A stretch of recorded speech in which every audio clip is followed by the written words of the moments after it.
Assalamualaikum warahmatullahi wabarakatuh. Perkenalkan, saya Nini Erdiani dengan NIM 21337012 akan menjelaskan materi mengenai masalah penegakan hukum di lingkungan sekitar. Nah, untuk itu kita harus tahu terlebih dahulu apa itu hukum. Hukum dapat diartikan sebagai sebuah peraturan atau ketetapan yang tertulis ataupun yang tidak tertulis untuk mengatur kehidupan masyarakat dan memberikan sanksi untuk orang yang melanggar hukum. Nah, oleh karena itu, dalam kehidupan sehari-hari kita tidak akan pernah lepas dari hukum, baik itu hukum dalam keluarga, sekolah, masyarakat, bahkan berbangsa dan bernegara. Hukum lingkungan di Indonesia diatur dalam Undang-Undang Nomor 32 Tahun 2009 yang mengatur bagaimana perlindungan dan pengelolaan lingkungan hidup dengan sistematis demi tercapainya keseimbangan lingkungan serta kesejahteraan manusia sebagai satu kesatuan dalam lingkungan. Nah, sedangkan untuk penegakan hukum lingkungan itu sendiri merupakan upaya untuk mencapai ketaatan terhadap peraturan dan persyaratan dalam ketentuan hukum lingkungan yang berlaku secara umum dan individual, melalui pengawasan dan penerapan sanksi administrasi, gugatan perdata, dan pidana.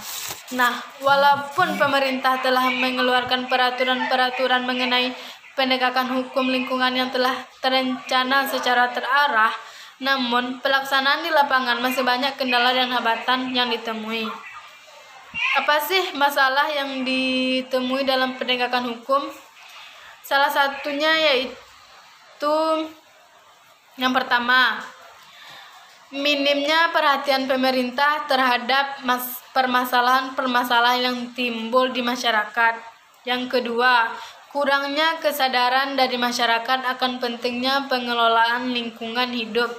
Yang ketiga, budaya hukum yang masih buruk dalam pengelolaan anggaran untuk bidang lingkungan hidup. Nah, selain dari yang saya sebutkan tadi, kendala dan masalah penegakan hukum juga dikarenakan oleh faktor hukum itu sendiri.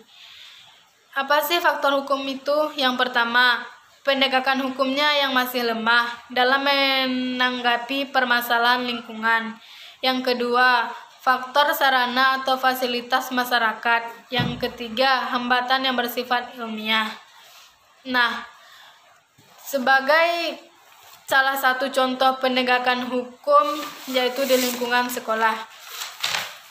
Sekolah merupakan sebagai salah satu lembaga pendidikan yang memainkan peran penting dalam memberikan pembelajaran tentang hukum di Indonesia. Sehingga dengan adanya pembelajaran tersebut dapat mengedukasi generasi muda untuk mematuhi aturan hukum yang berlaku di lingkungan sekolah, keluarga, maupun masyarakat. Sebagai salah satu cara untuk menegakkan hukum di sekolah adalah dengan cara melakukan penyuluhan hukum ke sekolah agar siswa lebih paham dan tertarik mengenai hukum. Nah, dengan adanya penyuluhan, siswa bisa memahami hukum dengan baik. Jika siswa sudah memahami hukum, maka tidak akan ada lagi yang melanggar aturan baik itu tata tertib di sekolah maupun di lingkungan lainnya. Selain itu, siswa juga bisa menghimbau atau mengajak orang-orang sekitar agar lebih menaati hukum. Nah, dengan demikian, semakin banyaknya orang-orang yang menaati hukum, maka semakin berkurangnya pelanggaran yang terjadi, sehingga terciptanya lingkungan yang aman dan damai. Sekian materi dari saya. Saya sudahi dengan wassalamualaikum warahmatullahi wabarakatuh.